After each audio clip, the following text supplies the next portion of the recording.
Materi berikutnya adalah penyampaian berita secara lisan. Adapun hal-hal yang perlu diperhatikan saat menyampaikan berita secara lisan antara lain: yang pertama, ekspresi, pandangan air muka yang sesuai dengan perasaan atau dalam hal ini sesuai dengan berita yang dibawakan. Yang kedua, lafal, ucapan seseorang pada huruf atau kata, misalnya cabai bukan cabai. Yang ketiga, tekanan, kuat lemahnya cara pengucapan kata atau kalimat, misalnya kebakaran itu menyebabkan kerugian hingga 14 miliar. Kata yang ditekankan di sini adalah kata 14 miliar. Yang keempat, intonasi, naik turunnya lagu kalimat. Perbedaan intonasi akan menyebabkan perbedaan maksud kalimat. Misalnya, kalimat A, di sana terjadi kebakaran. Kalimat tersebut menyatakan kalimat berita. Kemudian yang B, di sana terjadi kebakaran. Kalimat tersebut menyatakan kalimat pertanyaan atau kalimat tanya.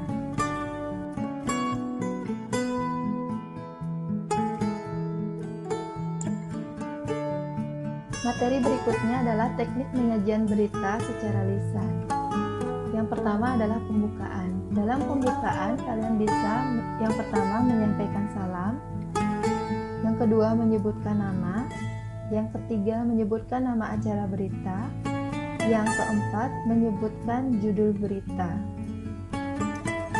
Contoh, selamat pagi pemirsa, senang sekali saya, Mawar Delima, kembali menjumpai saudara dalam acara Berita Gatra Sisya edisi Selasa 4 Agustus 2020. Selama beberapa menit ke depan, saya akan menyampaikan informasi-informasi terkini, terhangat, dan terpercaya untuk Anda sekalian. Berita pertama kita hari ini mengenai Spensia Siaga 1 hadapi COVID-19.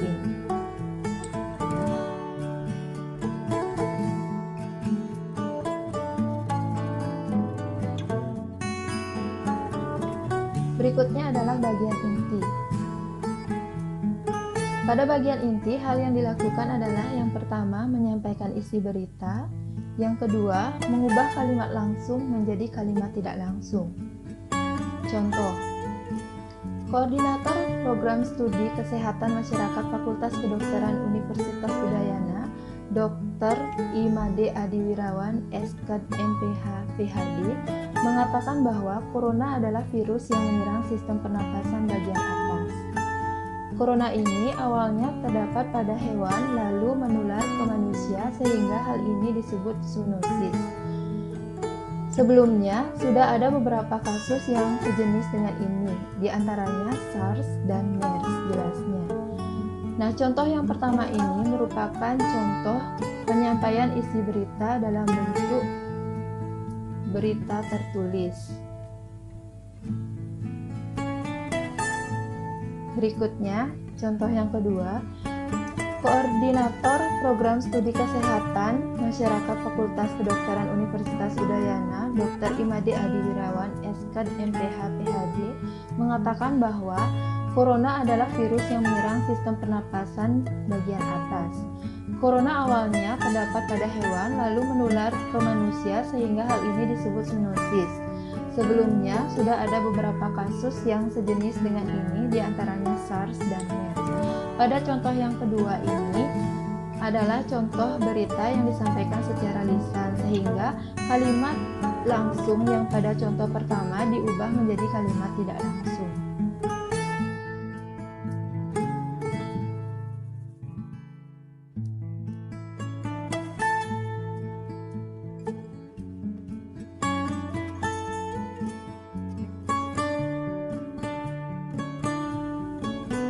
Bagian terakhir adalah penutup. Pada bagian penutup, hal yang harus kita lakukan adalah yang pertama, menyampaikan salam, yang kedua, menyebutkan nama, yang ketiga, menyebutkan nama acara berita. Contoh, demikianlah siaran berita Gatra Sisya pagi ini. Saya, Mawar Delima, mewakili kru yang bertugas mengucapkan terima kasih atas perhatian Anda. Selamat pagi dan sampai jumpa. Terima kasih sudah menyaksikan video ini.